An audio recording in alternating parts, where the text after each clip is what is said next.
ওই দিন যেটা হয়েছে এখানে এক সাংবাদিক ভাই বলেছেন যে ওখানে পুলিশ থাকার পরও কেন এটা হয়েছে। আমি আবার এটা একটু তদন্ত করতেছি এই ঘটনাটা। তো আমি ভিতরে অনেক কিছু ওদেরকেও দেখেছি, যারা ইসরায়েল যারা ভিকটিম ছিল, যারা মামলা করেছে তাদেরকে দেখেছি, তাদের কথা শুনেছি সব জায়গায়। এখানে বর্তমান প্রেক্ষাপটে ওই দিন এখানে সমন্বয়কের আছেন চলে এসেছে। আপনাদের ওই যে ছেলেটা আরিফুল, ও যে পরিচয় দিয়েছে, সে পরিচয় দিয়েছে সমন্বয়ক।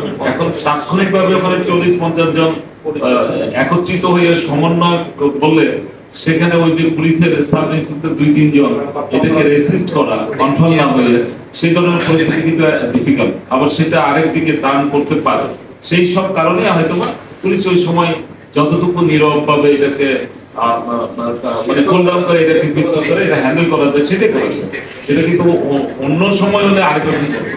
এখনকার প্রেক্ষাপটে বিবেচনা করতে হবে, পরিবেশ পরিস্থিতি বিবেচনা, সত্যিকারের সমন্বয় না ফেক সেটা এখন বাংলাদেশে। এখন এই জন্য আপনাদের কিন্তু দায়িত্ব, যারা সমন্বয়ক আছেন কক্সবাজার, আপনাদের ডিসির কাছে আপনাদের একটা তালিকা দেন, আমাদের এসপির কাছে দেন, পুলিশ প্রশাসন এখানে যারা আছে, যারা আমরা কাজ করি, যাতে আমাদেরকে প্রশাসনকে যাতে মিসগাইড করতে না পারে, সেটা কিন্তু আপনাদের একটা দায়িত্ব।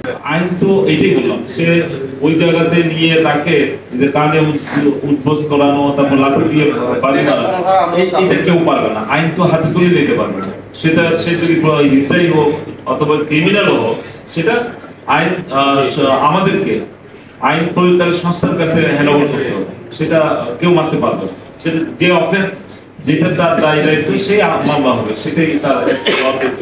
এখন যেহেতু নতুন ভাবে সবকিছু চলবে, সমন্বয়কদেরও একটা বড় ভূমিকা থাকবে। আপনাদেরকে যাতে মিসগাইড করে প্রশাসনকে আপনাদেরকে বিক্রি করে অন্যরা যাতে মানে সুযোগ নষ্ট করে রাখে, প্লাস মানে সুস্থভাবে পরিচালনার ক্ষেত্রে বিঘ্ন সৃষ্টি করতে না পারে, সেটা ব্যাপারে আপনাদের সতর্ক থাকতে হবে।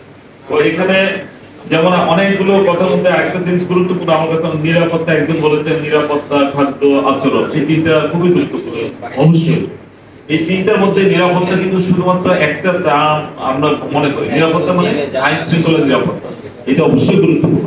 তার সাথে সবচেয়ে এটা বিদেশে সবচেয়ে গুরুত্বপূর্ণ। আমি যখন আমেরিকায় গেছি, অস্ট্রেলিয়া গেছি, ওখানে আপনি কোনো ফুড ঢুকাতে পারবেন না, নিতেও পারবেন না এয়ারপোর্টে, এত হাইলি রেস্ট্রিক্টেড। ফুড সিকিউরিটি, আমাদের যে ফুড সিকিউরিটি আমরা ধরি, ফুড সিকিউরিটি যে এটাও কিন্তু নিরাপত্তা, খাদ্য নিরাপত্তা, এবং টুরিস্ট এলাকায় কিন্তু খাদ্য নিরাপত্তা সবচেয়ে গুরুত্বপূর্ণ। এই যে পচা বাসি খাবার, পুরোনো তেল দিয়ে ভাজি পোড়া, ওই যে কথাগুলো বলেছেন, সেটা কে দেখবে? সেটা কিন্তু আপনাদের দিক থেকে যারা হোটেল মালিক টালিক যারা আছেন, এটার সাথে যারা সংশ্লিষ্ট, কিন্তু আপনারাই স্টেক হোল্ডার, আপনারাও কিন্তু এটাকে এই ধরনের খবর পেলে জানাবেন। আর এখানে মেইনলি হচ্ছে, আমি টুরিস্ট পুলিশ হলেও কিছু আইনি বিষয় আছে। আমি যেমন টুরিস্ট পুলিশ হলো 2013 সালের 6 নভেম্বর টুরিস্ট পুলিশের জন্ম।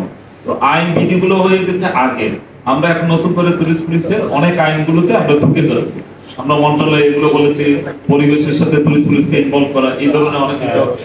আপাতত এখন যেটা করে ওনার নির্বাহী ম্যাজিস্ট্রেট যে মোবাইল কোর্ট আছে, সেই মোবাইল কোর্ট হচ্ছে এগুলো করবে, আমাদেরকে তথ্য দিবেন। আমাদের কিন্তু 24 আওয়ার্স, আপনারা জানেন টুরিস্ট পুলিশের একটা কন্ট্রোল রুম আছে, নাম্বার আছে, কোনো কিছু হলে আপনারা ওখানে জানাবেন। আমরা তাৎক্ষণিকভাবে এখানে সমন্বয় করে জেলা পুলিশের কাজ, ম্যাজিস্ট্রেটের যে জেলা প্রশাসনের কাজ, তাদেরকে আমরা তাৎক্ষণিকভাবে জানিয়ে 999 এর মতো ঢাকায় যেটা ন্যাশনাল যেটা কাজ করে, এখানে কিন্তু কক্সবাজারে এই সার্ভিসটা দেওয়ার জন্য পুলিশের একটা 24 আওয়ার্স কিন্তু কন্ট্রোল রুম আছে।